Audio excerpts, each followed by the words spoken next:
आपने हमारा मार्गदर्शन किया और अगर आपके बताए मार्ग पर हम संकल्पित होकर चलें तो निश्चित ही इस जीवन का रूपांतरण हो जाएगा। 150 वर्षों से आर्य समाज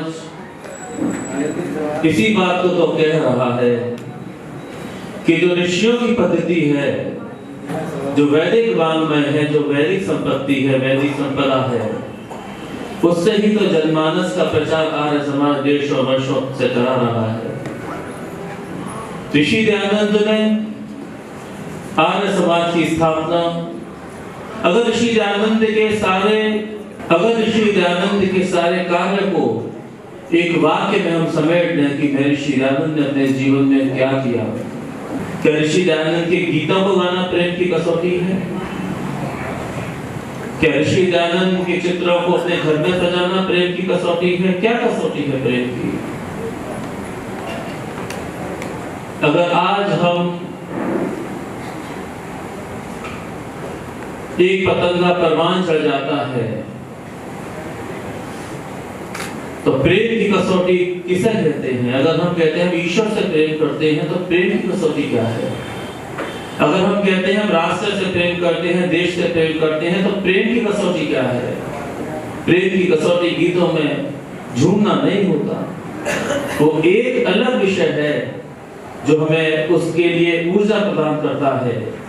लेकिन प्रेम की कसौटी होती है बलिदान, प्रेम की कसौटी होती है समर्पण, प्रेम की कसौटी होती है जिसको हमने चाहा उसके लिए मर मिटने का संकल्प। और ये संकल्प लिया था स्वामी श्रद्धानंद जी महाराज ने, ये संकल्प लिया था गुरुदत्त विद्यार्थी ने, ये संकल्प लिया था पंडित लेख राम ने, कि जब बहुत दिनों के बाद लौट कर घर आए और भोजन कर रहे थे, अचानक से कोई दरवाजे पे आता है, दरवाजा खटखटाता है, पूछते हैं और वो कहते हैं कि धर्मांतरण हो रहा है, पंडित जी बचा लो गांव को, भोजन छोड़कर चल दिए। माँ ने कहा ठीक है बेटा, भोजन तो कर जा, बहुत दिनों के बाद आया है, भोजन तो कर जा। बोला नहीं माँ, भोजन करने का समय नहीं है, क्योंकि गांव में परिवर्तन हो रहा है, घर परिवर्तन हो रहा है, मेरी आवश्यकता है। जब जा रहे थे माँ ने हाथ पकड़ के कहा कि मेरी फिक्र मत कर, अपनी पत्नी की फिक्र मत कर, कम से कम अपने रोगी बेटे को देख ले, उसकी तो फिक्र कर ले। लेकिन ऋषि दयानंद का सच्चा अनुयायी, सच्चा प्रेमी, सबको छोड़ते हुए और पत्नी की सिर्फ मौन भाषा को समझते हुए उस स्थान पर पहुंच गया जहां पर घर परिवर्तन हो रहा था। तो प्रेम की कसौटी जाननी है तो स्वामी श्रद्धानंद से, पंडित गुरुदत्त विद्यार्थी से, लाला लाजपत राय से ये बताएंगे कि सच्चा प्रेम क्या होता है। तो प्रेम जो करना जानता है, ऋषि दयानंद का प्रेम क्या मतलब क्या है? आर्य समाज का प्रचार प्रसार, जो आर्य समाज का प्रचार प्रसार करता है वही ऋषि दयानंद सच्चा प्रेम कर सकता है। सच्चा प्रेम किया है आचार्य सुदेश जी ने, जो आचार्य सुदेश जी प्रेम भिक्षु के पास एक कॉलेज का विद्यार्थी बनकर रहे और पूरा जीवन ही दे बैठे। सच्चा प्रेम किया डॉक्टर प्रशांत जी ने सारा समाज वैदिक संस्कृति से, एक IIT का छात्र पूरा जीवन दे बैठा। हम लोगों पर कहाँ समय है? लेकिन इन महापुरुषों के जीवन को देखिए, जिस प्रकार कोई अंधा अगर किसी से मार्ग पूछे और वो मार्ग उसको गलत बता दे, उल्टा बता दे, तो हमको दुख होगा कि नहीं होगा? सड़क पर एक खड़े व्यक्ति को दुख होगा, दर्द होगा उसके हृदय में कि ये अंधा है, इसको दिख नहीं रहा और ये मन चला अपनी मनमानी कर रहा है, गलत मार्ग बता रहा है, उसको दुख होगा। जब समाज के पाखंडी धूर्त लोग भोली जनता को गलत रास्ता दिखाते हैं तो दयानंद के प्रेम के, दयानंद के जो अनुयायी हैं उनके हृदय में वेदना जागती है, पीड़ा जागती है कि क्यों समाज को भ्रमित करा जा रहा है। ये तो श्रद्धा लेकर इनके पास आए हैं, क्यों इनको गलत रास्ता दिखा रहे हैं? और जब वो बोलते हैं तो लोगों को कष्ट होता है।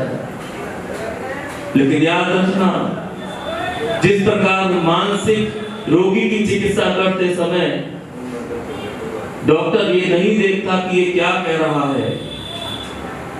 जब उसका इलाज कर रहा होता है तो वो चिल्लाता भी है, अपशब्द भी होता है, क्योंकि मानसिक रोगी है। तो फर्ज क्या है डॉक्टर का? क्या उस समय चिकित्सा छोड़ दे उसकी? कर दे। उसकी चिकित्सा उस समय नहीं छोड़ी जाती, पूरी चिकित्सा करता है अगर सफल डॉक्टर है तो। समाज की कुरीतियों पाखंडों का खंडन करने में आपको कितनी भी गाली मिले, कितना भी अपमान मिले, लेकिन दयानंद का सच्चा प्रेमी वो है जो कभी रुकता नहीं, कभी झुकता नहीं। वो दयानंद का सच्चा प्रेमी है। समाज की कुरीतियों पाखंडों का नाश करना आर्य समाज का पहला कर्तव्य है। हम स्वयं जाने, हम स्वयं ऊपर उठे, फिर समाज की उन्नति के लिए लोगों को प्रेरणा दें। ये हमारा कर्तव्य है। हम क्यों लगे हुए हैं इस काम में? क्यों फोन करते हैं सबको?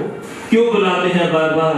ताकि आप भी उस ऋषियों के ज्ञान से परिचित हो जाएं, जो कल्याण का मार्ग है, जो धर्म का मार्ग है, जो सत्य का मार्ग है। उसके लिए ही तो हम लोग लगे हुए हैं। हमें भी अपने काम है, खुराना जी को भी अपने काम है, वीरेंद्र सबको अपने अपने काम है, लेकिन फिर भी एक टीस है, एक दर्द है कि जब दयानंद से प्रेम कर ही लिया तो उस दयानंद के अमृत को क्यों ना बांटा जाए। जब आर्य समाज में आ ही गए तो इस आर्य समाज की ज्योति को गांव-गांव में क्यों नहीं फैलाया जाए। ये हर आर्य समाज का कर्तव्य है, क्योंकि आज समाज की जो स्थिति है वो ठीक नहीं है। आज पाखंड कुरीतियों का पूरा साम्राज्य फैला हुआ है और हमारा कर्तव्य है। हम कोई यहाँ माला पहनने के लिए समाज में नहीं आते, हम किसी पद को लेने के लिए समाज में नहीं आए। एक व्यवस्था के अनुरूप मुझे मंच पर बैठा दिया गलत बात है, लेकिन मेरी कोई ऐसी भावना नहीं कि मेरा सम्मान हो, मेरी माला हो। अरे मेरा सम्मान नहीं चाहिए, मुझे आर्य समाज का, दयानंद का समाज का सम्मान हो, वो मेरा सम्मान है। मेरे ऋषि का सम्मान हो, मेरा अपना क्या सम्मान? मुझे माला नहीं पहननी। अरे वो तो जब कानपुर की सड़क से जुलूस में निकल रहा था तो कुछ मंचलों ने पत्थर मारे थे ऋषि दयानंद को, और ऋषि दयानंद ने उन सबको इकट्ठा किया, और सबको इकट्ठा किया क्योंकि पत्थर मार रहे तो खून निकल आया था माथे से। और ऋषि दयानंद ने उनसे कहा कि आज बांट रहा हूं, तुम लेने को तैयार नहीं हो। आज देना चाहता हूं, तुम लेने को तैयार नहीं हो। एक दिन ऐसा आएगा कि तुम पुकारोगे, तुम तड़पोगे, लेकिन उस समय मैं नहीं रहूंगा, मैं होऊंगा नहीं उस समय। ऋषि दयानंद का सच्चा अनुयायी वही है जो ऋषि दयानंद के प्रचार प्रसार करता है। उसके हमेशा उसके हृदय में वेदना होती है। हम ये कार्यक्रम करते हैं अधिक से अधिक इसको रोचक बनाने का, अधिक से अधिक सुंदर बनाने की व्यवस्था रखते हैं कि किसी प्रकार तो आपको आर्य समाज से प्रेम हो जाए, किसी प्रकार तो आप आर्य समाज पे आना प्रारंभ कर दो। जो नई पद्धतियां हैं उनको भी चलाने का प्रयास करते हैं कि किसी प्रकार तो ऋषियों से तुम्हारा परिचय हो जाए। ऋषियों का ज्ञान आनंद का ज्ञान है, कल्याण का ज्ञान है। उसके पथ पर कहीं ना कहीं तो से तो हमारी शुरुआत हो जाए। और इन्हीं सभी विचारों को संजोते हुए कोई जागे या ना जागे मुकद्दर है उसका, कोई जागे या ना जागे मुकद्दर है उसका। मेरा काम है आवाज लगाते रहना, मेरा काम है सिर्फ आवाज लगाते रहना। अगर समाज कुछ भी दे, कुछ भी कहे, कैसा भी कहे, लेकिन परमेश्वर हमको देख रहा है, ये विचार हर समाज के हृदय में होना चाहिए। छोटी छोटी सी बातों पे हम समाजों से नाराज हो जाते हैं, छोटी छोटी सी बातों से हम समाजों में आना छोड़ देते हैं। अरे यार समाज तो परमेश्वर का है, दयानंद का है। हमारे अंदर पीड़ा है, हमारी संस्थाओं पे कब्जा कर दिया लोगों ने, ये पीड़ा है हमारे अंदर। हमारी समाजों की संस्थानों की क्या स्थितियां हो रही हैं, हमारे दानाथालय, हमारा डीएवी स्कूल, ये हम लोगों के हृदय की पीड़ा है। हम लोग नहीं छुड़ा पा रहे उस चक्रों से, उन सब चीजों को। अगर आर्य समाजी संगठित होते, अगर आर्य समाजी एक होते, अगर आर्य समाजी सब मिलकर चलते तो मजाल है किसी विधर्मी की कि कोई हमारी संस्थाओं पर कब्जा कर लेगा। इसीलिए समय रहते अगर हम सजग हो जाएं, जाग जाएं, हमारे अंदर तो पीड़ा होती है। जब हम ये सब स्थितियां देखते हैं तो पीड़ा होती है हमारे, लेकिन लोगों को कोई पीड़ा नहीं होती।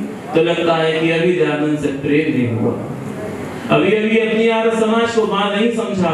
अगर मां समझा होता तो समाज की स्थिति नहीं होती। जब हम राजनीतियां देखते हैं समाज में, पदों की राजनीतियां देखते हैं, लोग आप कहते हैं कि हम नहीं कर पाते इसमें, वो पदों पर कितनी गहरी राजनीति। अरे ये ऋषि दयानंद की संस्था है, तो तपस्वी की संस्था है, और हम लोग संगठित होकर कार्य कर रहे हैं।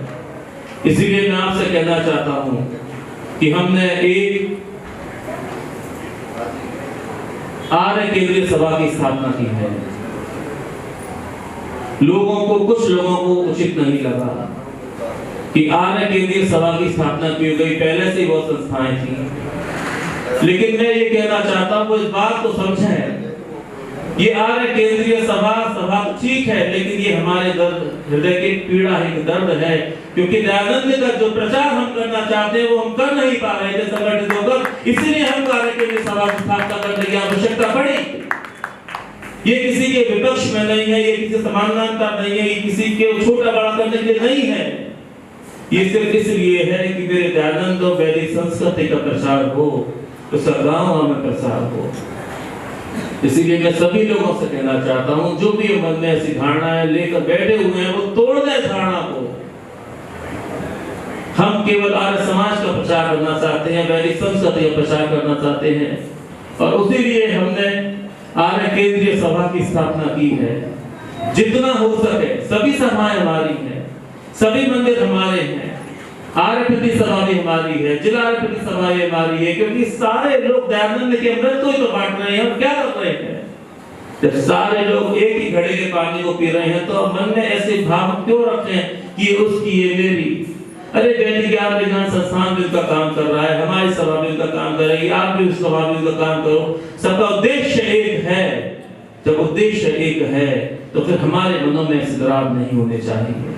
हम आपस में इस तरह की बातें नहीं करें कि ऐसा बोल दिया, वो कर दिया, ये कर दिया। अरे सभा जब भविष्य में काम करेगी, तो जो लोग आज विपरीत बोल रहे हैं वो हमारे साथ चलेंगे, ऐसा हमें विश्वास है। लेकिन इस सभा की स्थापना आप सब लोगों के ऊपर विश्वास करके करी गई है, ये भी मैं आपको बता दूं। आप सभी पर विश्वास करके करी गई है। अभी जो हम कार्यक्रम कर रहे हैं, 30, 31 जनवरी और 1 फरवरी को जनक पार्क में, कमला नगर में, वो बहुत भव्य कार्यक्रम करने जा रहे हैं, और मंडलीय आर्य महासम्मेलन करने जा रहे हैं, 4 दिनों का कार्यक्रम। तो उस कार्यक्रम में हमें आपका पूरा का पूरा सहयोग चाहिए, पूरा सहयोग चाहिए, क्योंकि आप लोगों के विश्वास के साथ ही हमने इस कार्यक्रम को रखा है। इसमें हम प्रयास कर रहे हैं। मेरी बात हो रही थी आदरणीय कंचन कुमार जी से कि किसी प्रकार आचार्य देवव्रत जी को इस कार्यक्रम में आमंत्रित कीजिए। आज राज्य गुलाटी अमरीश वाले भी आए, या फिर और भी कोई दिल्ली के मुख्यमंत्री अगर रेखा गुप्ता आ सकती, तो उससे हम प्रयास कर रहे हैं। हम प्रयास कर रहे हैं कि ये सारे समाज के प्रचार प्रसार अधिक से अधिक हो। तो आप सभी लोग इसमें हमारा सहयोग करिए। आर्य केंद्रीय सभा के जो प्रधान, जो संरक्षक, जो मंत्री, जो कोषाध्यक्ष हैं, उन सभी का बहुत बहुत धन्यवाद है कि उन्होंने इस पद को ग्रहण किया। देखिए, पद को ग्रहण कर लेना अलग है, लेकिन उस पद को गरिमा बनाए रखना, उसमें निरंतर कार्य करते रहना, ये अलग बात है। लेकिन हम, क्योंकि जब दयानंद से प्यार कर ही लिया, जब आर्य समाज में आ ही गए, तो हम भी चाहते हैं कि हम पूरे जीवन भर इस आर्य समाज का प्रचार प्रसार करते रहें। और ऋषि दयानंद जिस वेद के अमृत को लेकर आए थे, जिस कल्याण के पथ को लेकर आए थे, उससे पूरे मानव का जितना हमारी शक्ति है, जितना हमारा सामर्थ्य है, कम से कम अंत समय में जब जाएंगे तो पछतावा तो नहीं होगा। अंत समय में जाते समय तो ये लगेगा कि जो भी परमेश्वर तूने समय दिया, जो भी तूने सांसें दी, वो मैंने आर्य समाज और वैदिक प्रचार प्रसार में भेंट कर दी।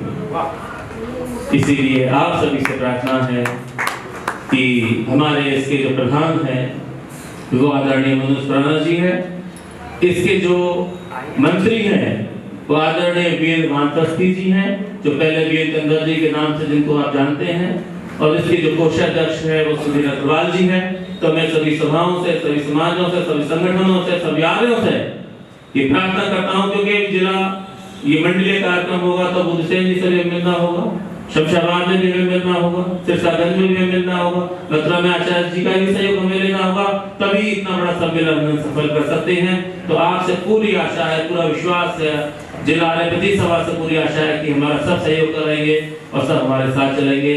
अब मैं आगे आदरणीय अपने भजन सम्राट कंचन कुमार से प्रार्थना करता हूँ कि हमको भजनों से लाभान्वित करें, उसके बाद हम आचार्य जी को का मार्गदर्शन प्राप्त करेंगे। इंसान को इश्क का सलीका नहीं आता, जीना तो बड़ी चीज है, मरना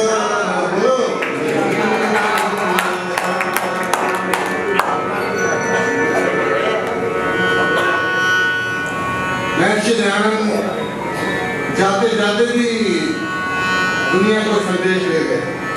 जीने में तो उन्होंने किया ही किया, मरते वक्त भी वही नमन करता हूँ।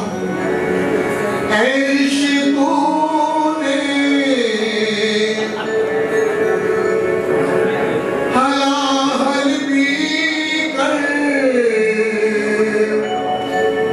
जिंदगी दी हमको, दर्द में जीकर तेरे एहसानों का बदला न चुका पाएंगे। बोलिए तेरे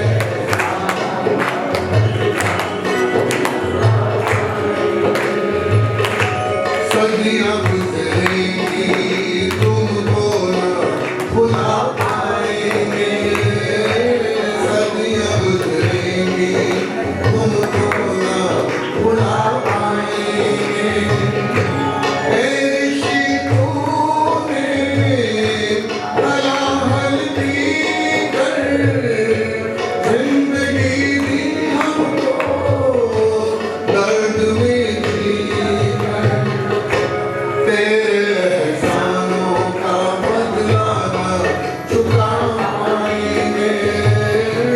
सदियां गुजरेंगी, तुमको न भुला पाएंगे। ऐसी तूने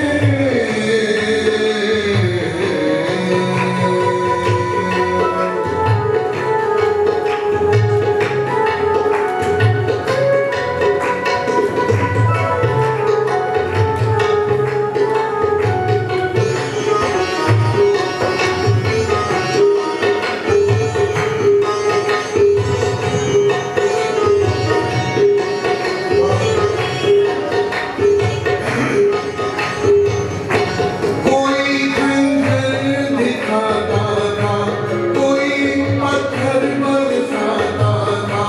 कोई खंजर दिखाता था, कोई पत्थर बरसाता था। कहीं से रोटी के नाले तो कोई जहर पिलाता था। दुनिया का मेला था, दयानंद अकेला था। दुनिया का मेला था, दयानंद अकेला था। सारा जहां था एक तरफ और ऋषि अकेला था।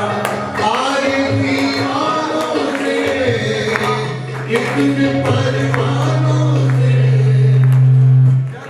कादी महफिल, वेद के गानों से शम्मा जो तुमने की रोशन उसे फैलाएंगे। शम्मा जो तुमने की रोशन उसे फैलाएंगे। सदियां गुजरेंगी, तुमको न भुला पाएंगे। ऐसी तूने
भगवान नारियों को ऐसी लगन लगा दे। हाँ जी, सब बोलिएगा। भगवान नारियों को ऐसी लगन लगा दे, देश और धर्म की बातें उठना इन्हें सिखा दे, देश और धर्म की बातें इतना इन्हें सिखा दे, भगवान नारियों को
एक मिल के हम संकीर्तन करेंगे।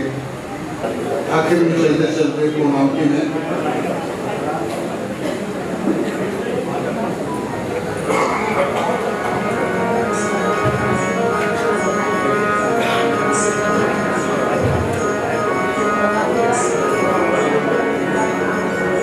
गुजरात से था कौन आया, गुजरात से था कौन आया, सारी दुनिया को किसने जगाया, सारी दुनिया को किसने जगाया। दयानंद नाम निकाला, दयानंद नाम निकाला, दयानंद नाम निकाला, दयानंद नाम निकाला।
बस आओ सुनिएगा।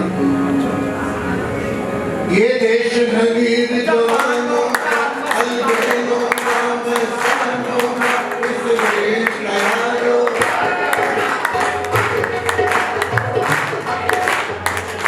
देखो बोलेंगे, सबने बोलेंगे, कभी आनंद आए। देखो 50,000 विद्यार्थी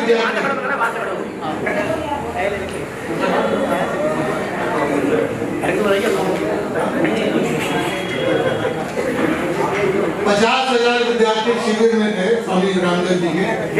बच्चों का शिविर अलग लगता है, तो वहाँ ये गाना जब हमने शुरू किया तो इसमें ओए,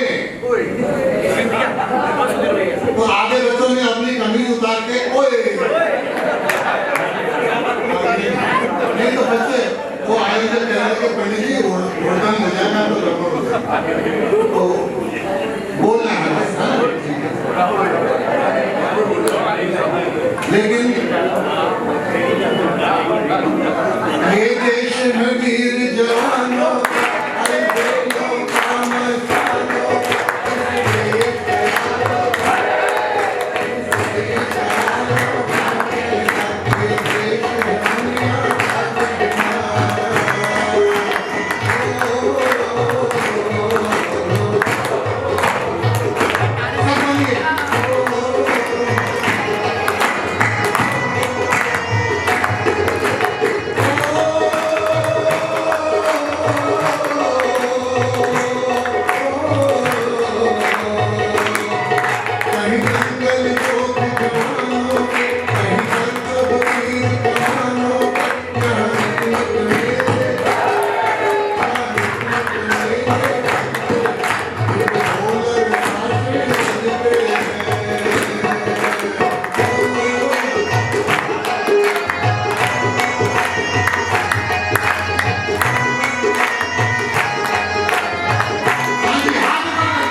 ओम का झंडा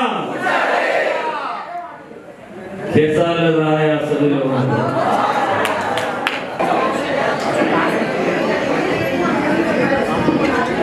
तीन दिन के आर्य समाज नायकी मंडी के वार्षिकोत्सव में उपस्थित अलवर से पधारे आचार्य प्रशांत जी,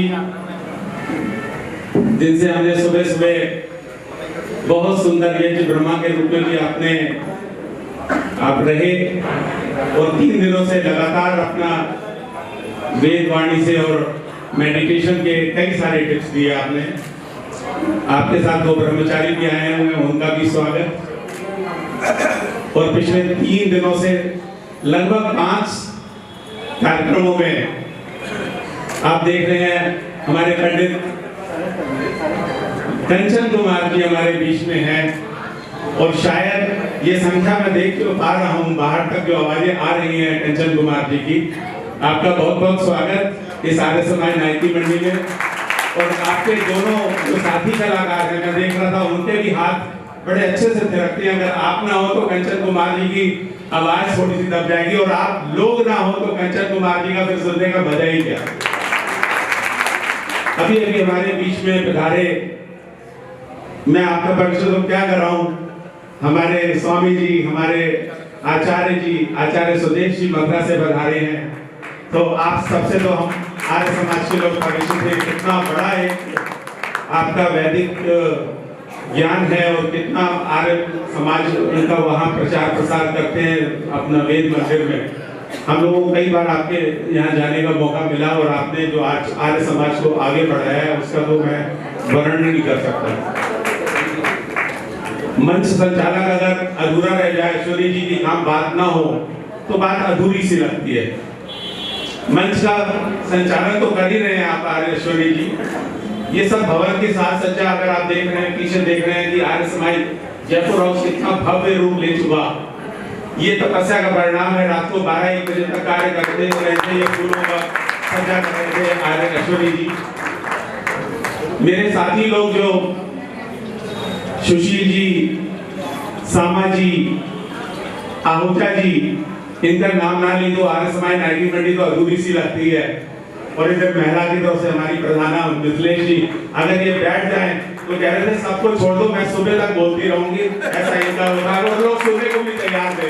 ऐसी हमारी इधर से रजनी जी, माती जी सुबह से ये संभाल रही है अपना पद।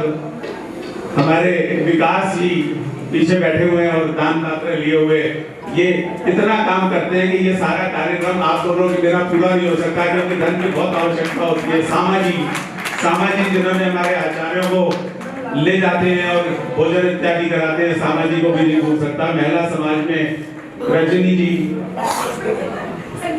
अगर अपने घर को छोड़ दो तो बड़ा मुश्किल लगता है। बिल्कुल ठीक कह रही है संगीता जी। कल आचार्य जी बता रहे थे कि एक पुरुष अधूरा रहता है, अगर ये संगीता खुराना जी मेरे साथ ना हो तो जो मुझे कार्य करने को बल मिलता है। और मैं जगह सुबह से लेके शाम तक आर्य समाज की बात करता हूँ और निकल जाता हूँ। इन्होंने मुझे आज तक जीवन में टोका नहीं कि तुम कहाँ जा रहे हो, क्यों जा रहे हो, कितना काम क्यों कर रहे हो, अपना प्रोफेशन क्यों नहीं देखते, वगैरह वगैरह। तो इनका भी आचार्य जी ने बोला था कि सम्मान में कुछ शब्द बोल देना। आज मैं सार्वजनिक रूप से शब्द बोल रहा हूँ, इसलिए आचार्य जी की बात रखी। आर्य समाज में मैं नायकी मंडी की बात करूंगा, क्योंकि मैं नायकी मंडी का प्रधान हूं। मैंने आर्य समाज की नायकी मंडी की गतिविधियां तो लगभग 75 साल शुरू हो चुकी थी। 75 साल का मैं हूं नहीं, लेकिन ये आर्य समाज का हमारा 65वां वार्षिकोत्सव है। मेरे लिए आर्य समाज नायकी मंडी एक भवन नहीं है। मैंने उन सब लोगों को देखा है जिन्होंने आर्य समाज नायकी मंडी बनाने के लिए और उसको आगे बढ़ाने के लिए कितनी तपस्या और कुर्बानियां दी। ये शायद ललित मल्होत्रा भी जानते होंगे कि इनके फादर उसी आर्य समाज गली में रहते थे, और आज ये कितने बड़े अच्छे पद पर हैं, और वो इतनी बड़ी इंडस्ट्री और खापर गैस एजेंसी चला रहे हैं। मैं और लोगों को देख रहा हूँ तो आर्य समाज नायकी मंडी से निकले। मुझे आर्य समाज नायकी मंडी में एक पंक्ति में बोलने को कहा जाए तो मैं कहूँगा आर्य समाज एक नायकी मंडी एक भवन नहीं है। ये अनगिनत महापुरुषों का एक तपस्या की एक निशानी है, जिन लोगों ने हमें बहुत कुछ दिया। पिछले साल हमारे काका जी चले गए, आज ही कल उनकी पुण्यतिथि थी, आज ही का दिन था, हमारा वार्षिकोत्सव शुरू होने वाला था। हमारे काका जी गली गली मोहल्ले मोहल्ले जाते थे और 100-200 रुपए चंदा मांग के लाते थे। शायद ही कोई हो जिसके घर ना पहुंचो कि आर्य समाज का वार्षिकोत्सव। वार्षिकोत्सव से ठीक एक दिन पहले काका जी ने मुझसे बात की कि मैंने चंदा इकट्ठा कर लिया है, अब हिम्मत नहीं पड़ती चंदा मांगने के लिए, मैं स्कूटर से जाता हूँ। मैंने कहा काका जी आप आर्य समाज की तरफ से एक ऑटो रिक्शा क्यों नहीं कर रहे थे, आप धन मांगते? कहते नहीं, आर्य समाज का धन है, मैं बर्बाद नहीं कर सकता। और वो आपको बताने में बड़ी वेदना हो रही है। और वही रात उनकी आखिरी रात थी, सुबह वो आर्य समाज के वार्षिकोत्सव में नहीं पहुंच पाए। ये डेडिकेशन था हमारे आर्य समाज के लोगों का। ये इतिहास भरा पड़ा है। यहीं पर ही रहते थे डॉक्टर साहब जो संपादक हमारे आर्य समाज के संरक्षक थे, डॉक्टर किशन गोपाल जी, हमारे दादाजी, कल उनकी पुत्र बंधु आई थी चानन शाह जी, महाजन जी, ऐसे अनगिनत लोग यहाँ पर थे।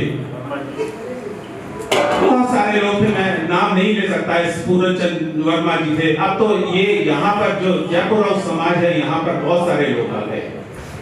मैं धन्यवाद देना चाहता हूँ जो पिछले 3 दिन से हमारे कन्वर जी यहाँ पर बैठे हुए हैं। हमारे चौहान साहब तो नहीं बैठे, लेकिन चौहान साहब के बड़े भ्राता जी जयपाल सिंह जी चौहान, आपका स्वागत है सर आर्य समाज में। हमारे आर्य समाज में जिला सभा के 3 दिन से अपनी पत्नी समेत सुधाकर जी बैठे हुए हैं पीछे। लगातार 3 दिन सबसे सुबह आने वाले और सबसे बाद में जाने वाले सुधाकर जी अपनी पत्नी के साथ बैठे हैं। हमारे जिला सभा के आज मंत्री जी विजय अग्रवाल जी भी हमारे बीच में बैठे हुए हैं। मैं देख पा रहा हूँ सभी आर्य समाजों से पीछे राकेश तिवारी जी बैठे हुए हैं और आर्य समाज जयपुर हाउस के प्रधान, आर्य समाज जयपुर हाउस के मंत्री, सभी लोग यहाँ पर विद्वान हैं। हमारे अश्विनी देवला जी अपने सारे काम छोड़ के हमारे आर्य समाज नायकी मंडी की सेवा कर रहे हैं। प्रदीप जी हमारी सेवा कर रहे हैं। कमलानगर समाज से राहुल जमीन पे बैठ के पूरा का पूरा मजा ले रहे हैं। हमारे कंचन जी का, हमारे आचार्यों का, वीरेंद्र जी, हमारे महाजन जी, अर्जुन देव महाजन जी को देखिए, सुबह 7 बजे ये उपस्थित रहते हैं और रात को सबको भोजन कराने के पश्चात जाते हैं। कितना बड़ा त्याग और कितनी बड़ी तपस्या है।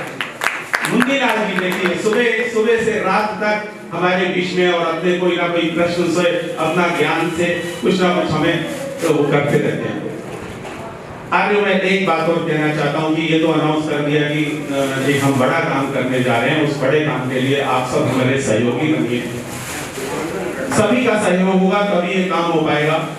लेकिन आर्य समाज में एक जो कमी कभी महसूस करता हूँ कि आर्य समाज में, अगर कंचन जी की बात स्वरों में कहूँ, कंचन जी के भजन में बड़ी अच्छी बात है कि हम लोगों को ये तो ज्ञान हो गया है कि अहंकार का तो ज्ञान हमें हुआ नहीं, लेकिन ज्ञान का अहंकार हो चुका है। ऐसा हमारे लिए कभी ऐसा लगता है। तो महर्षि दयानंद ने अगर अपनी बात प्रमुखता से उठाई है पाखंड के खिलाफ, अंधविश्वास के खिलाफ, तो उनके पास एक हुनर था, उनके पास एक जादुई शक्ति थी, उनके पास गुरु का तेज था। वो तो बोल सकते थे अपनी बात को डंके से। लेकिन हम अगर थोड़ा सा यज्ञ हवन कर लेते हैं तो ऐसा समझने लगते हैं कि हम भी उस लेवल के हो गए, आर्य समाज में दयानंद के समकक्ष खड़े हो गए। और हम बड़े गर्व से, गर्व ही नहीं, गर्व से कहो तो अच्छी बात है, अहंकार से कहने लग जाते हैं कभी। तो विद्या जो होती है, आर्य समाज जो होता है, जो तपस्या होती है, वो अहंकार नहीं लाती, वो विनम्रता लाती है। तो मैं कहता हूँ कि सब लोग विनम्रता धारे। जैसे पंडित जी, हमारे आचार्य जी को देखिए, इनके जीवन शैली को। कल भी मैंने बताया था, आज फिर बता रहा हूँ कि पंडित जी से, कंचन कुमार जी से मैंने पूछा, आज कंचन कुमार जी कहीं भी खड़े हो जाएं और 20,000 रुपए की टिकट लगा दीजिए तो उपस्थिति इतनी रहेगी, हो सकता है इससे ज्यादा हो। लेकिन कंचन कुमार जी को जब मैंने कल कहा, परसों जब आ रहे थे, मैंने कहा कहीं ना कहीं आपकी व्यवस्था कर देते हैं। तो कंचन कुमार जी के ये शब्द थे, मैं आर्य समाज में ही सो जाऊंगा, यही गद्दे बिछा देना। कितनी बड़ी विनम्रता से कही हुई बात। हमारे आचार्य जी कितने विनम्र हैं। इतनी बड़ी एजुकेशन, जो पीएचडी हो, जो एक आईआईटी हो। मैं भी साइंस बायो का स्टूडेंट था, भले ही चार्टर्ड अकाउंटेंट हो गया, लेकिन मैं बायो स्टूडेंट हूँ। तो मैं जानता हूँ कि कितनी बड़ी आपकी तपस्या है। उसके बाद आर्य समाज से जुड़ना, ये बहुत बड़ी बात थी। तो इस तरह, अगर मैं एक चार्टर्ड अकाउंटेंट हूँ, एक छोटी सी बात पे मैं आपको एक इन्वेस्टमेंट का टिप देने जा रहा हूँ। मुझसे टिप लोगे ना? एक चार्टर्ड अकाउंटेंट तो टिप दे सकता है ना कि कैसे आपका धन बढ़े, कैसे आपका वो सब बढ़े। ललित मल्होत्रा जी कह रहे हैं हाँ देंगे। लेकिन मेरा टिप मेरे ऑफिस में लगभग 3,000 लोगों से मैं मिलता हूँ। 3,000 लोग मेरे क्लाइंट्स हैं, लगभग 1,000 फैमिली होगी। तो मैं देख रहा हूँ कि परिवार टूट रहे, परिवारों में वो सुख नहीं आ रहा जिस सुख की हम कल्पना कर रहे हैं। पैसा तो बहुत कमाया है, हम एक इन्वेस्टमेंट बस कर दें, वो फलीभूत हो जाएगा। क्या करना है? सुनने के लिए तैयार है? बस एक गुणसूत्र सीख लें कि अगर इन्वेस्टमेंट करना है तो अपने बच्चों के संस्कारों पे कर दीजिए, सारा धन लुटा दीजिए। अगर बच्चे संस्कारित हो गए तो आपको पूछेंगे, नहीं तो आपकी सारी धन दौलत तपस्या जीरो होने वाली है अगर आपने उन पर इन्वेस्टमेंट नहीं किया। मैं एक चीज देखता हूँ कि मेरे बच्चे अब अमेरिका में चले गए, तो छोटा सा 3 साल का बच्चा है, मेरा पोता है, ओम बुद्ध वासो दादा है, तो कहता है दादी दादा बस एक ही मंत्र सिखाओगे, कुछ और भी तो सिखाओ, ये मंत्र तो सीख लिया, कुछ आगे तो बढ़ो जो विश्वानी देव वगैरह करते हो। मैंने कहा वाह, इसने रोज पढ़ते पढ़ते सीख लिया। वाह, हवन नहीं कर सकते क्योंकि वहां अग्नि जलती है, तो अग्नि से पुलिस आ जाती है, वो ऐसे मीटर्स लगे हुए हैं। तो वो क्या देखता है कि जब देखता है कि दादा दादी और मेरा परिवार हवन करता है, तो पापा से जिद करके एक उसने ऐसी चीज ले ली है जिसमें अग्नि सी है, ऐसा खिलौना, उसके आसपास वो बैठ जाता है, लोगों को बिठा देता है, कहता है यही अग्नि है, यही मंत्र है, और फिर मंत्र पढ़ने लग जाता है। इस तरह के संस्कार हम देना चाहते हैं। तो बच्चों को आज मैं सुबह देख रहा था कि किसका एनिवर्सरी थी आपकी, आप पीछे से कितने संस्कार दे रही थी कि बेटा ऐसे करते हैं, ऐसे करते हैं, ऐसे करते हैं। तो वो संस्कारों की कमी ना रह जाए। आज समाज में जो कमी देख रहा हूं ना, वो संस्कारों की कमी है। एक गुणसूत्र सीख लीजिए, अगर इन्वेस्टमेंट करना है तो कहां करेंगे? बस बच्चों के संस्कारों पे कर दीजिए, कमाइए खूब, वो कमाई आपके साथ नहीं रहेगी। दूसरा गुणसूत्र सीख लीजिए, यज्ञ करते हैं, यज्ञ का मूल स्वरूप जो है ना, दान है। आर्य समाज नाई की मंडी के समस्त आसपास के लोगों को मैं जब देखता हूं तो कहां से कहां पहुंच गए। तो वही फल है कि आप लोग दान करते थे, वेदभूषण की दान करते थे, तो उस गली में रहते थे, डॉक्टर साहब दान करते थे। ऐसे कई लोगों को मैं जानता हूँ, आज कहां से कहां पहुंच गए, अपने परिवार को संस्कार दिया है। तो मैं छोटा सा अपने धर्म में उपस्थिति है ही, तो ललित जी आइए, ललित जी की पत्नी भी आई हुई है, मैं सम्मान कराना चाहता हूँ आचार्य जी से। तो अपने नाई की मंडी समाज के नीचे ही आपका घर था, आज आप थापर गैस एजेंसी के मालिक हैं और अपने पिता का स्मरण भी करते हैं। और पिता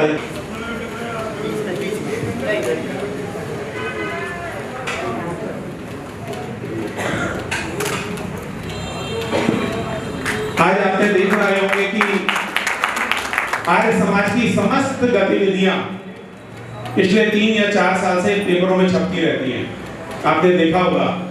उसके अगर कोई भी कर्णधार है तो बिल्कुल आर्य समाजी बन चुके विमल अग्रवाल जी हैं। और विमल अग्रवाल जी के बारे में एक छोटी सी बात कहना चाहता हूँ। ये कुछ दिन पहले डॉक्टर नहीं थे, आज ये डॉक्टर है, इन्होंने अमेरिका से डिग्री ली है पत्रकारिता में। इनका जोरदार अभिनंदन और स्वागत। हमारे बीच में ये अक्सर रहते हैं, आपने आज की सभी पत्रिकाओं में देखा होगा हमारे मंच को, हमारे आर्य समाज के कार्यक्रम में कितने अच्छे तरह से सब जगह छपा है। आपका बहुत बहुत स्वागत है। कुछ सीखा है, एक विद्वान जब अपनी पुस्तकें बोलता है तो इतनी पुस्तकें तो हम इकट्ठी भी नहीं कर सकते जो अपने 1 घंटे के प्रवचन में आप दे देते हैं।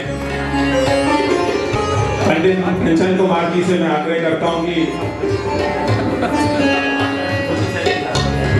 बुद्ध सैन जी हाथरस से आए हैं, आपको बुलाना चाहता हूं कि आप उनका स्वागत करेंगे। कंचन कुमार जी जो लगभग 35 साल से 40 साल से भजन सम्राट बने हुए हैं, आपका कोई मुकाबला नहीं। कंचन कुमार जी का भी स्वागत। हमारे आर्य समाज में 2 साल पहले आए हैं, 2 साल पहले भी आए थे वार्षिकोत्सव में, आपका स्वागत।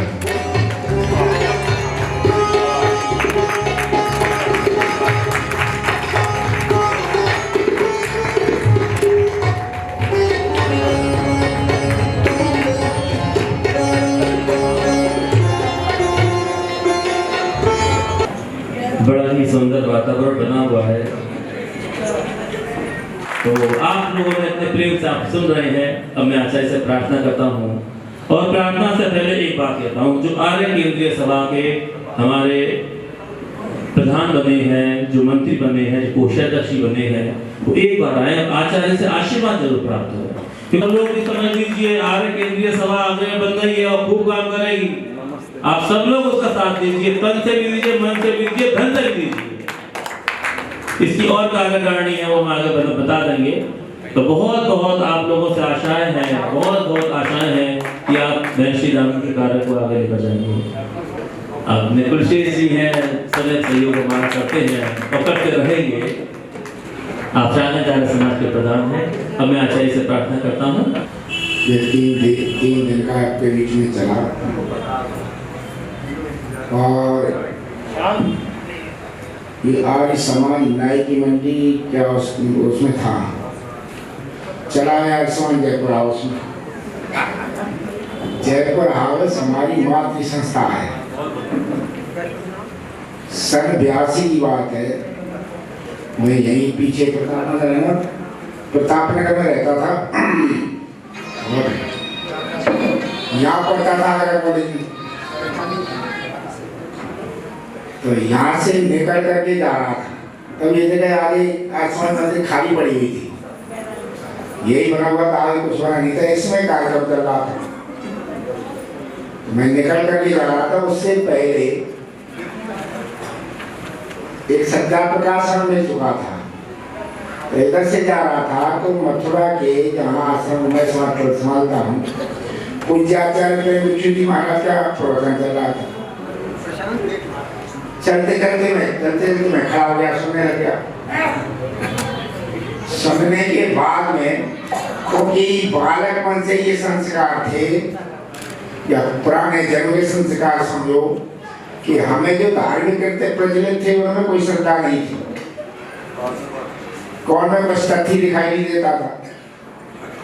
जो भी था अंधे होकर हम कभी स्वीकार नहीं करते। सत्याप का जब मुझे हाथ लगा तो पहले जिन्होंने हमें दिया था वो भी हमारे गुरु जी से पढ़ाते थे। तो उन्होंने दिया। अब शायद वो हंगेरी के यहीं रहते थे, अंग्रेजी पढ़ा करते थे और मथुरा के ही थे चुनावी जी।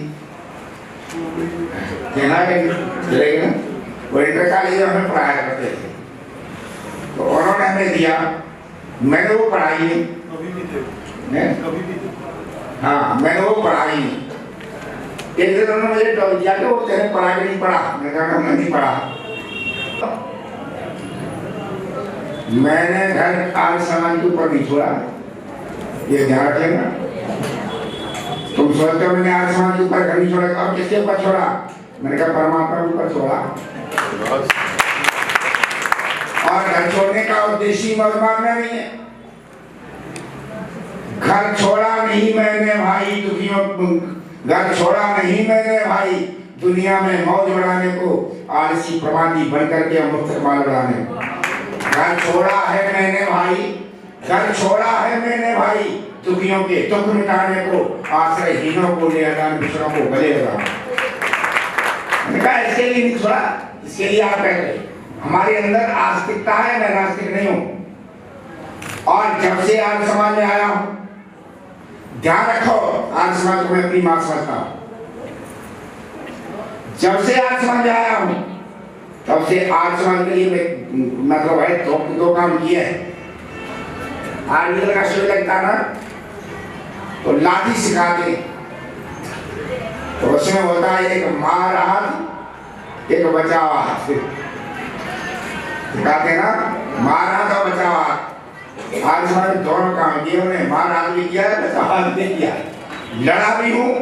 ऐसा नहीं है समाज की दशा देख करके मैं चुप बैठ गया। मैं केवल प्रवचनों तक सीमित नहीं हूं। यदि कहीं पर है, मैं मानता हूं कि यदि समाज में गुंडा सफल है तो मैं समझता हूं ऐसा सत्य किस काम का। तो गुंडे ही बर्बाद पर तुम्हारी धर्मशीलता क्या रही, तुम्हारा मर्यादा क्या रहेगा, तुम्हारे व्यक्ति शिक्षा क्या रहेगी यदि गुंडे जाकर के सब पर कब्जा करते रहे। या हमारे पर प्रश्न चल लगता है, ध्यान रखना, आप लाख प्रचार कर लो लेकिन आप जो हारे जीवन में दिखाई नहीं देते, लोग मानने के लिए तैयार नहीं। कितने सुंदर फूल खिले हैं, लगे हैं ना, इनमें कोई गंध ना है, वही अपने घर में लगाएगा नहीं जाकर के, कोई नहीं लगाएगा। ये ध्यान रखना, यदि फूल में गंध होगी तो लोग सोचेंगे पता जो हम भी अपने घर में लगाएं। इसलिए भैया कहते कहां से आई, हम भी लगाएं घर में, हम भी लगाएं घर में। जब आर्य समाज में सुगंध थी लोग घरों तक लेके खींच खींच के अपने घर में भी, मेरे घर में भी आत्मा, मेरे मोहल्ले में भी आ जा, मेरे मोहल्ले में आ जा। जब आपकी सुगंधी खत्म हो गई ना, तो यही की यही फूल खिल रहे हैं, यही के यही घरों में लोग ले जाने के लिए तैयार नहीं। क्या हमारा त्योहार है तो हम देखे ना, एक मुसलमान अलीगढ़ यूनिवर्सिटी में नक्शी ध्यान के साथ साथ पीएचडी कर रहा, कई साल पहले का वो हमने मिला कर किसी ने कहा आचार्य मैटर बहुत नक्शी ध्यान के शास्त्रार्थ, वो कई गुरुकुलों में गया, सिरसागर में गया, वहां गया, एटा गया, वहां गया, कई गुरुकुलों में गया, और वृंदावन भी ऐसे ही था, तो ठीक कर लिया सब जगह जा करके। और मेरे पास कमरे में तब मैं बैठा था, नीचे बैठ गया करके, मेरा नाम ये है, मैं नक्शी ध्यान के शास्त्रार्थ पीएचडी कर रहा हूँ। मैं कैसे चुप गए कि मैंने स्वामी ध्यान में पढ़ा है, समझा है, एक खोल करके नहीं बोल पाता हूँ, हमारे यहाँ तो कठपुतला ज्यादा है। कल भटवाचार्य पर मैं पीएचडी कर रहा हूँ, मेटल लेने के लिए मैं कई संस्था में गया, तो उनका आचार्य एक प्रश्न है, मैं क्यों कि मेरे मन में उठ रहे, तो बताओ। ये कहते मैं गुरुकुल में भी गया हूँ, एटा भी ऐसे ही था, वहां पर भी ऐसे ही था, कई जगह हो गया, उसके लिए क्या ये कहते मस्जिद वाले अंडा खावे, बकरा खावे, भैंसा खावे, मदरसे वाले, और इनके मदरसे खूब चल रहे, लेकिन ये गाय का दूध पीने, ये हवन करें, ये संध्या करें, इनके मदरसे कैसे करें? अरे उत्तर प्रश्न कहाँ है? आप संध्या भी कर रहे हैं, आप हवन भी कर रहे हैं, आप सात्विक भोजन भी कर रहे हैं, आपके गुरुकुल ठाकुर है, उनके उत्तर प्रदेश में 15,000 मदरसे हैं, सब ले ये अंडा भी खाए, मांस भी खाए। वो बैठा हुआ सिखाया, मेरे मन में एक प्रश्न गूंज रहा, एक मुसलमान का प्रश्न, वैसा प्रश्न नहीं है, उसके स्वाभाविक है क्या हवन करने वाले, संध्या करने वालों के शून्य कैसे हो गए? गुरुकुल वृंदावन में जब हमने प्रवेश किया, आपको विश्वास नहीं हो, लोग यहाँ कभी होंगे उस समय देखा होगा, गुरुकुल वृंदावन की व्यक्तिशाला में कुत्ते और गधे बैठे हुए, टट्टी और पेशाब पड़ी हुई। जब हमने गुरुकुल लिया, हमारे कर्मचारी वाला गुरु जी गुरुकुल को खोलेंगे, गुरुकुल खोले थे देश की रक्षा के लिए, तो भारत तुरंत बोला तो अपनी रक्षा नहीं करता है। प्रश्न लगता है जहां पर इतने विशाल गुरुकुल चलते हैं, हम गुरुकुल ठप क्यों हुए? उनकी स्थिति कैसे हो? आर्य तो प्रश्न चिन्ह कब लगता है जब हम देखते हैं कि आर्यों की श्रोमणी पृथ्वी सभा लखनऊ में भी है बात से कि बेटा हमारे वेदना प्रकट कर रहा था, ये केंद्रीय सभा क्यों बनी? ये इसलिए बनी है कि हमारा नेतृत्व तो विफल था, हम एक नेतृत्व तो भार करके नहीं दे पाए तो सारी आसमान में जो तक नहीं चला सके,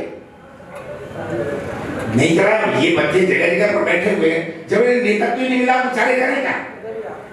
अश्विनी ने हमसे कहा था कि ऐसे ऐसे देखो बनाना चाहते हैं, प्रचार प्रसार के लिए बात आना हो, इसमें समाज के संगठन बड़ी बात आ गई, तो मैंने ऐसे कहा सब कुछ बना लेना, लेकिन आने मत हटा देना।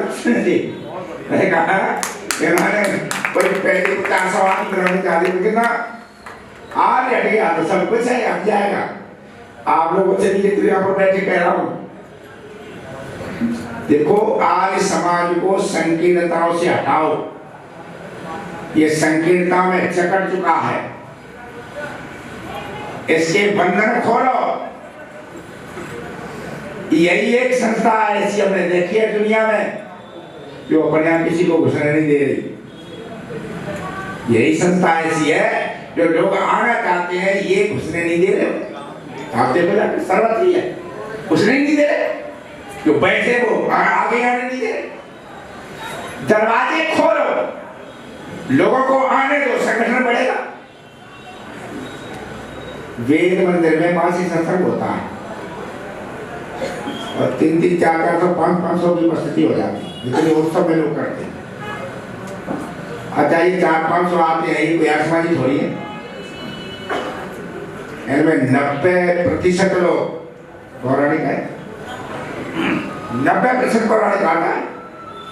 और ऐसा नहीं है वो आता नहीं सहयोग भी करता, आता है सहयोग करता। और ऐसा नहीं है कि मैं खंडन नहीं करता हूं, मैं खंडन नहीं करता, खंडन नहीं करता हूं। सब बताओ फिर भी लोग आते, फिर भी जुड़ते आकर। तो ये पद्धति जो है ना, ये कहते हैं खंडन से लोग नहीं आते ना, खंडन की बात नहीं है, बात आचरण की है।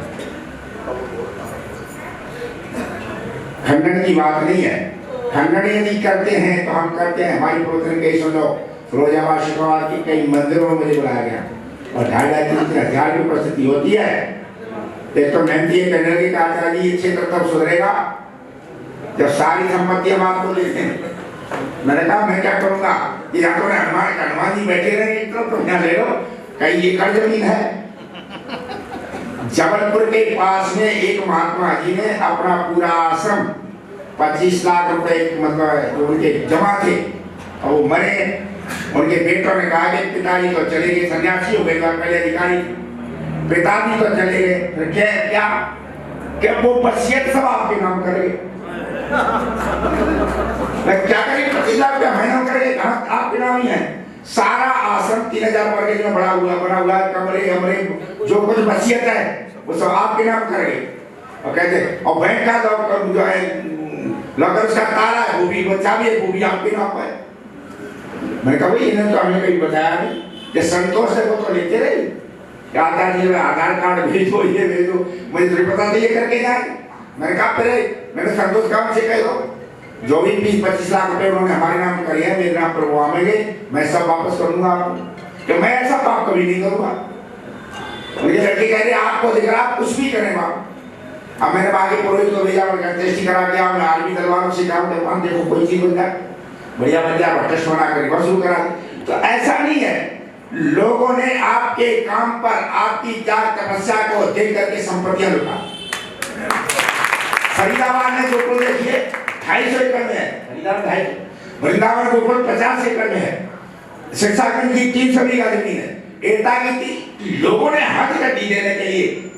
ये तो नालायकी हमारी अब सवाल नहीं पाए।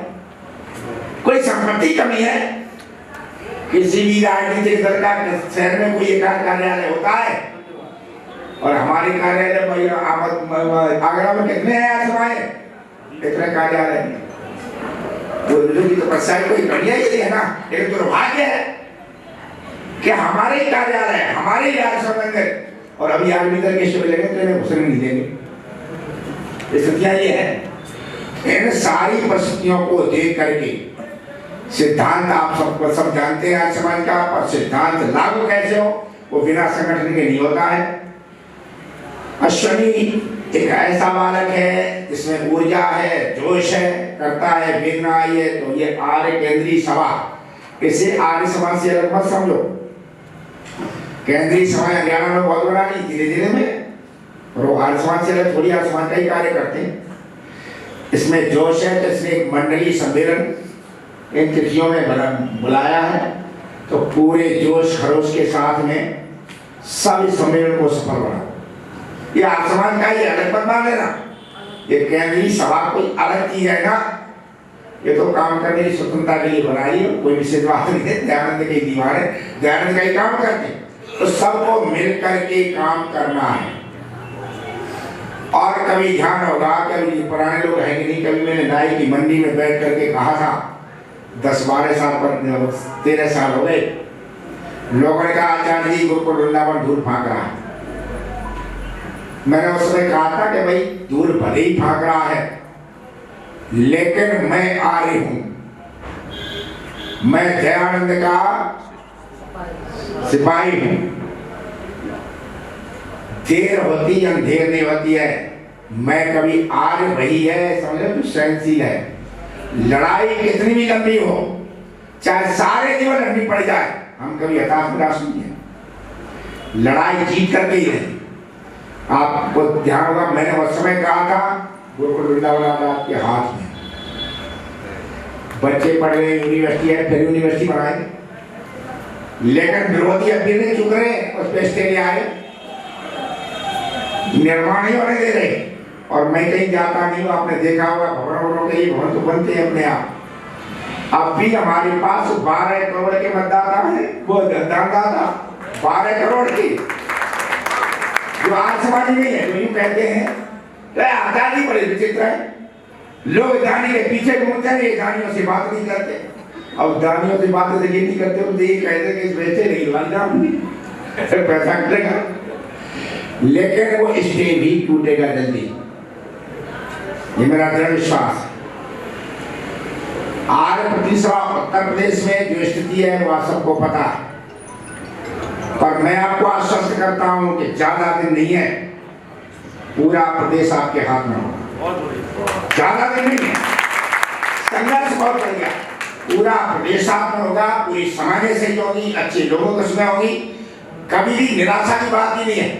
इन सारी चीजों को कारण क्या है कि अब आपसे आप लोगों के साथ करेंगे जाके, अब अश्विनी जैसे कार्यकर्ता है और कार्यकर्ता है बोले जिले स्तर के, लड़ाई लड़नी है ऊपर की, लड़ाई लड़नी है ऊपर की, तो ऊपर की लड़ाई तो हम अपने स्तर से ही लड़ रहे हैं। इस बीच में इतने वर्षों में लड़ाई लड़ते ये ध्यान रखना, दो चीजों से हमारा आज समाज में आएगा, तब से दो चीजों से हमारा पेड़ कभी नहीं छूटा, एक तो झगड़े से, एक कर्जे से।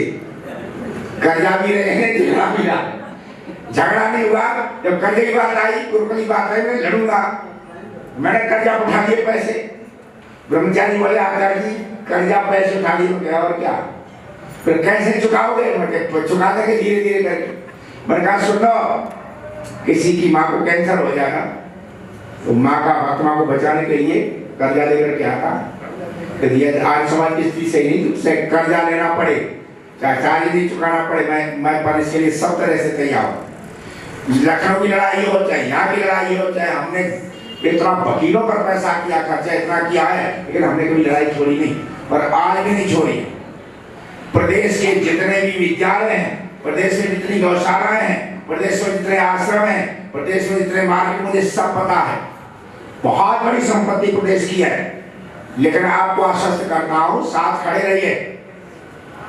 ये सारी पत्नी सवा सारी संपत्तियां इधर आपके हाथ में, हम पीछे नहीं हटे, याद नहीं, ये सब आए नहीं।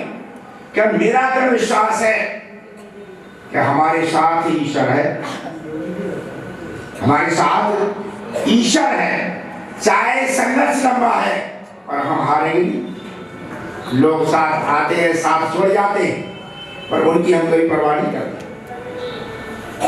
तो गाँव में हम रहते थे तो गाया करते थे, जब विद्यालय में गाँव में जो रहते तो बड़े बूढ़े लोग थे, देख जब पुराने जमाने में मोबाइल तो थे नहीं, तो गांव में चौपाल में बैठ जाते थे, तो फिर वहाँ आला सुनते थे, आला मेरी स्थिति के हाथ में। अच्छा मैं वैसे ही पढ़ लेता था, बच्चे पढ़ते नहीं थे, मैं आला पढ़ता था, बैठ करके सुनाता था। लोग कहते लाला तू सुना दे, तो लाला ही सुनाते थे। तो आला में लोक गायकों में बड़ी सुंदर सुंदर चीजें रखी, तो युद्ध होता है महुए का, सब छोड़ जाते, उधर से इसके साथ ही कहते यार वो भी चला गया, वो भी चला गया, वो भी चला गया, लड़ाई कैसे की? तो कवि ने उसके मुंह से करवाया, कवि के आरा में आता है कि घर रूठे और कुणवा रूठे, घर रूठे और कुणवा रूठे और चाहे रूठ जाए संसार, घर रूठे और कुणवा रूठे और चाहे रूठ जाए संसार, अकेले ईश्वर तो ना रूठो, कर में अमर है चलना। अकेला परमात्मा साथ खड़ा है, तलवार अमर रहेगी। इस बीच ध्यान रखना, कभी भी हम सोचते हैं कि लड़ाई लड़ते जाता है, नहीं, मैं पढ़ाई भी नहीं करता।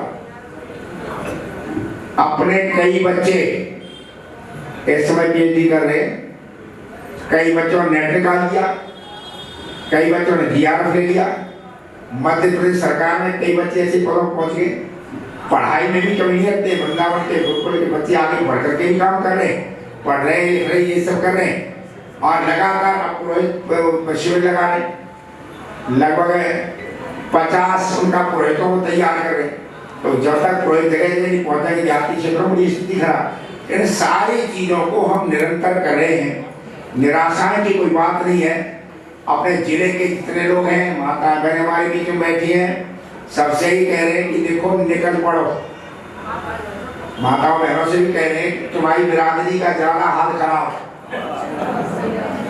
यदि आप में ठीक ठाक मामला बन जाएगा तो सारी चीज बन जाए। अचानक पाखंडियों की तुम ही दिखाई देती हो, है ना? 90% इनकी जेल दिखाई दे ना, जेल ले जाओ जाकर, इनकी दुकान इन्हीं से चल रही। जितने पाखंडियों की दुकान इनसे चल रही है, इन्हीं से चल रही है।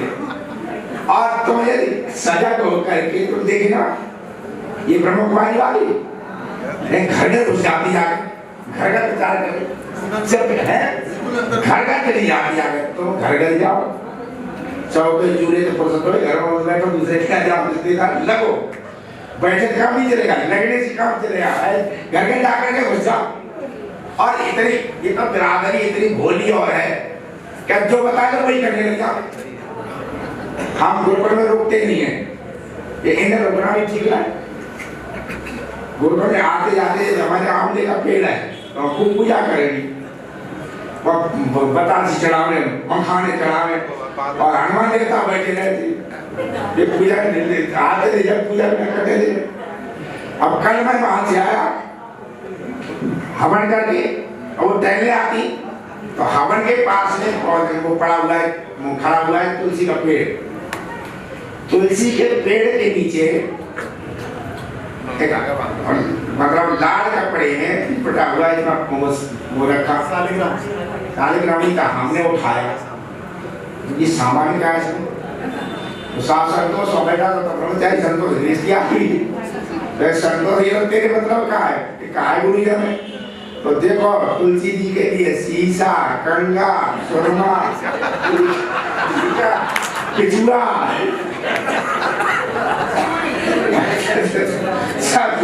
शीशा, कंगा, पिछुआ, सिंदूर, सब चीज थी। देखा सब काम तू भले तेरे काम पर काम करा है, इतनी भोली है, इतनी भोली है। तुलसी पौधा है, खास श्रृंगार करे तो पहुंच गई,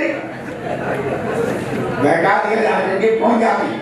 पर बात ये नहीं मारने की, धीरे धीरे करके एक बात के हमारे सत्संग में गाना शुरू कर दिया। एक सज्जन कहते हैं हमारी पत्नी तो बिल्कुल नहीं मानती, अब प्रवचन सुनती नहीं हो, वहां भी आना शुरू कर दिया।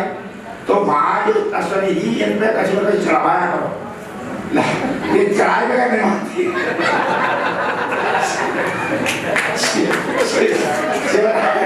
शिवरात्रि पर हवन करते कहते जाओ, तो मूर्ति को है नहीं, तो अब शिवरात्रि पर तो कलसा दे जाए, थाली दे जाए, ये दे जाए, सब कुछ काम आई चढ़ा दे। तो इन पर कुछ कुछ चढ़वा दिखा, सामग्री डाल सुविधा नहीं चढ़वाओगे, जब वहाँ चढ़ाने की जाकर मानेंगे कहीं कुछ दे देगी जाकर, इन्हें देना जरूर है, कहीं कुछ दे देने जाकर वहाँ दे दी। तो वहाँ जाकर के गुरुकुल की भीड़ लगी, अब आ गई, अब हमारी प्रवचन सुनती रहती महीने के दौरे बाद, और कह आज हमारी पत्नी कथा में नहीं गई, शिवपुराण का नाम का क्यों कहिए, देखो इतना बड़ा परिवर्तन हुआ, क्यों नहीं कहियो कहने के आचार्य जी ठीक है, वही बात है, ठीक है, क्यों कथा जो कह रहा था व्यास, उसने कहा कल पार्वती शिव का विवाह है, सब सोलह श्रृंगार करके आना, उसने कहा सोलह श्रृंगार करके जब इसका माथा चल गया, लेकिन ये तो बदमाश है, ये तो बदमाश है, ये खाओ का बेकार है। हमेशा मैंने उन्हें समझाया, और आप भी समझाओ जाकर देखो जरा भी भटके कि वो ये कहती हम तो चढ़ा देते ना, एक दिन में ये धारणा बैठ जाती है गुरु जरूर बनाओ, बिना गुरु के काम नहीं चले। बहुत से लोग आते आचार्य जी पूरे बस वो कार लेके आए सब, और यूं कह रहे कि हम गुरु बनाएंगे, क्या हम क्या महीने चाहिए गुरु कैसे बन जाए, कहना तो कैसे बात कर दो, नहीं आशीर्वाद चलो आशीर्वाद दे। बहुत जल्दी पाखंड फैला। एक हमारे बहुत अच्छे कलाकार हैं, वो आए आचार्य जी हमारी बेटी के 5 साल का बेटा नहीं हुआ, सवारी और जे परिवार वाले सब वो हैं। तो मैंने कोई बात नहीं आया, मैं तो थोड़े पढ़े लिखे कर आप सबको भी होता है। अश्विनी जी 6 दिसंबर से 25 तक चलेगा, एक दिन आगरा वालों को आना, फरीदाबाद वालों से भी कह दिया, इटा वालों से भी कह दिया, एक दिन आ जाओ बस ले कर। तो मैंने उनसे कहा, मैंने कहा कुछ नहीं। अच्छा जब वो आए तो मैं बैठा हुआ था बस मैं कहा यजमान बनाओ, तब देखेंगे बाद में। वो यजमान बन गए, यजमान बन के आशीर्वाद दे दिया। जो घर गई तो उन्होंने कहा आप माता जी का आशीर्वाद ले आई। उनकी सास ने उनके समझने ने कहा कि आचार्य तो ऐसा आशीर्वाद देते नहीं, मैं आता ही बेटा नहीं 5 साल। तो उन्होंने कहा बैठा हो परिवार ऐसे ही कह देते हो क्या कहें। अब देखो परमात्मा ने कही सुनी तो उनके इकट्ठे घर में 3 बालक आए। भाई के 3 पैदा भाई, 2 लड़का 1 लड़की, कोटा पूरा है। अब 3 आए, वो आए आकर के आपको बड़ों कार्य को करवाया जाता है आश्रम में। क्यों? तो आपका आशीर्वाद ऐसा लगा, हमें क्या पता था। लोग कहते छप्पड़ फाड़ गए, तुम्हारा लेंटर फाड़ के लगा है। 3 बालक आए, मुझे सुन ले मैं याद के प्रार्थना है जे बात कहते कर मत दियो। पढ़ाई लिखाई सब जुड़ जाए, सब की सब करते हैं, भीड़ लगेगी। जब बात 3 बालक बजे हमारे मैं कहमत है ना कहीं जाकर तो बोले ना जानी हो, अब बात तो फैलेगी, बोले बात तो फैलेगी। तो ये हमेशा धर्म को इनमें इतना विश्वास होता है। तो मैंने आप भी समझा देख वाले गुरु बनाया करो। हमारे आश्रम में कुत्ता आ गया और कुत्ता सड़ रहा, हमें सुनता था कि कुत्ता की बहुत मारे। कुत्ता जो सड़ता है ना, कीड़े लाते घर में दुर्गंध आती। मेरे बंदे का कुत्ते को भगा दो, कुत्ते को भगाओ। उन्होंने भगा दिया। एक बार बोला गुरु जी के कुत्ता ने क्या काम किया बेचारे, इसे तो लाखों कीड़े गिरते चले जा रहे। मैं कुछ मनोविनोद में भी बैठा हुआ था, वैसे दारू मेरे पास बैठे हुए। मैंने कुत्ता लाखों कीड़ा लेकिन पड़े, एक ही कीड़ा गिरता जा रहा। मैंने कुत्ता पहले जन्म में था गुरु, ये गुरु और ये कीड़ा ये चेला। अब ये चाय गुड़ पी खाना भी जब खाए। स्वामी ने क्या लिखा, गुरु लो भी चेला लाल जी दोनों खेले दाव और भवसागर में डूबते पेट पत्थर की दोनों डूबेंगे। तो मैंने कहा क्या माता में सुनो ढंग से तो गुरु बना लिया तो देख कुत्ता या चावला तुम्हें बनना पड़ेगा कीड़ा। तो खाओ का जन्म बर्बाद है तुम्हारा जाकर। तो उनकी अगर तो ध्यान रखना, बहुत सी माताएं अब छोड़ चुकी है। एक बालक है 18-20 साल का, वो एक दिन आया, हमारी मम्मी कहे उसे आप नहीं समझाते हो क्यों, क्या बात है। वो ठाकुर जी की आरती करे घर में और वहां करे जाकर के। तो मैंने कहा तूने नहीं कहा, मैंने कहा। फिर यूं बोली कि गुरु जी तो मना करते नहीं, तू क्यों मना कर रहा। तो कहते मैं चुप रहा, मैंने कहा गुरु जी से पूछ लूँ। कहा आपने मना नहीं किया, मैंने आपको पता नहीं, मुझे पता है आरती करते। फिर आपने मना क्यों नहीं किया।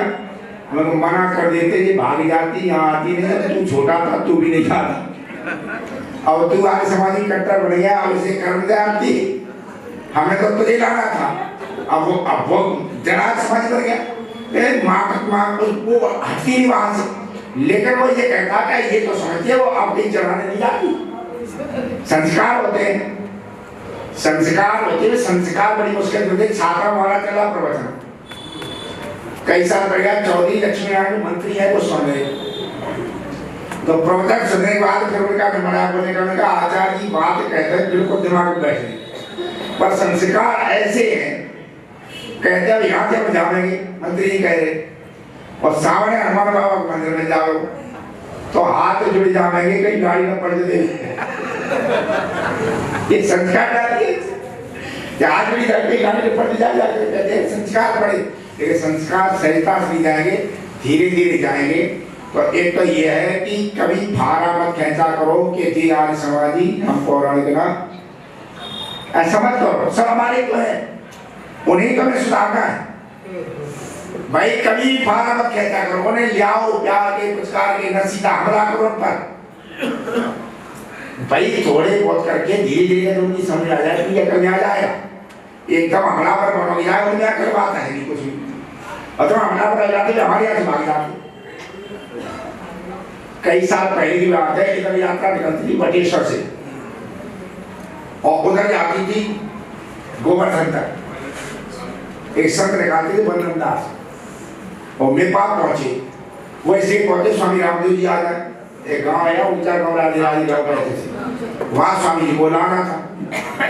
अब एक जितने संन्यास उनके संग बाबा जी 2 गाड़ी के, और दोनों गाड़ी के बाबू तली, तो उन्होंने हमसे कहा राधे राधे, हमने कह दिया राधे राधे। ब्रह्मचारी धीरे से हंस गए, ये तो राधे राधे कह रहे। बाद में बैठा करके मैंने समझाया कि राधे क्या है, नमस्ते क्या है। 8 घंटे समझाया मैं, तो उनकी अकल में आया। फिर उनका मैंने चलो स्वामी रामदेव से हम प्रयास करेंगे। मैंने स्वामी से कहा, तो फिर उन्होंने कहा स्वामी कहते तो कुछ दिन आ जाओ। मैं मिलू आया, तो इन्हें हरिद्वार ले जाना था, तो 2 गाड़ी भर के वहाँ पहुंची।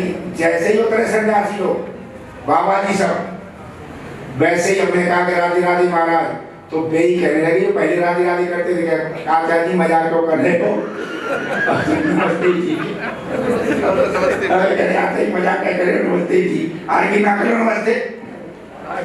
सब धीरे धीरे करके आ जाओगी, लेकिन धीरे धीरे करके कर लो, तो प्रचार के रखिए। उसके लिए हम ये भी सब सोचते हैं, धीरे धीरे करके, जैसे शिविर लगाते हैं ना, ऐसे ही उपदेशन विचार करेंगे, उन्हें भी टेंड करेंगे, तुम्हें समाज का कैसे प्रचार करना।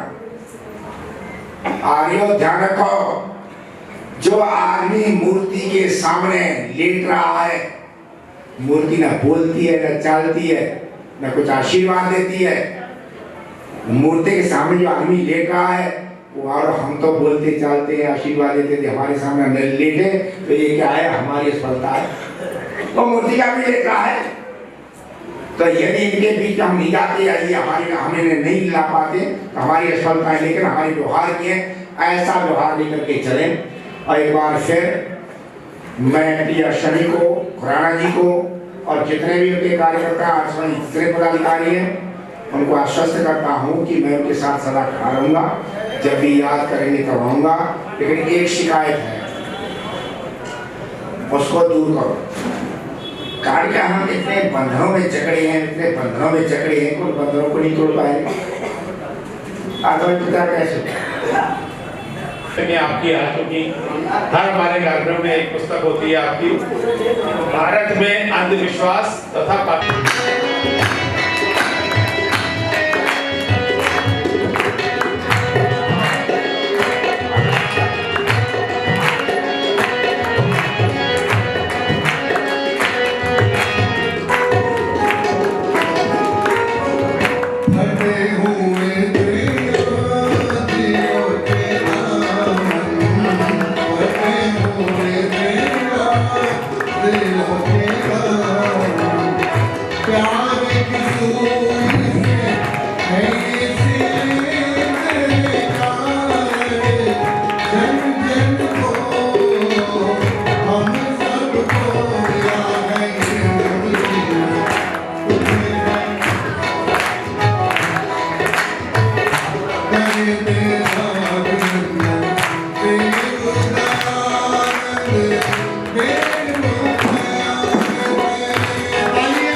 Yeah.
का है और सही 1:30 बज चुके हैं। तो सही समय से हमने ये कार्यक्रम अपना समेट लिया। आप सभी से आशा है कि आप इसी प्रकार अपने प्रेम इसी प्रकार हमें देते रहेंगे, सत्संग में आप आते रहेंगे। आर्य समाज नायकी मंडी का मासिक सत्संग होता है। महीने के प्रत्येक रविवार को आर्य समाज नायकी मंडी का मासिक सत्संग है। तो आप सभी लोग कोई भी तिथि पड़े, महीने का जो पहला रविवार होता है वो मासिक सत्संग होता है। शांति रोषधयः शांति वनस्पतयः शांति विश्वे देवा शांति ब्रह्म शांति सर्वं शांति शांतिरेव शांति सामा शांतिरेधि।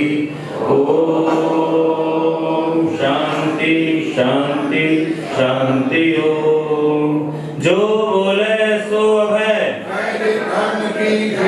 गुरुवर ब्रजानंद नंदी की, महर्षि स्वामी दयानंद सरस्वती जी महाराज की, अमर हुतात्मा स्वामी श्रद्धानंद की, उमापति महादेव की, वीर हनुमान की, मर्यादा पुरुषोत्तम श्री राम की, योगेश्वर श्री कृष्ण जी महाराज की। भारत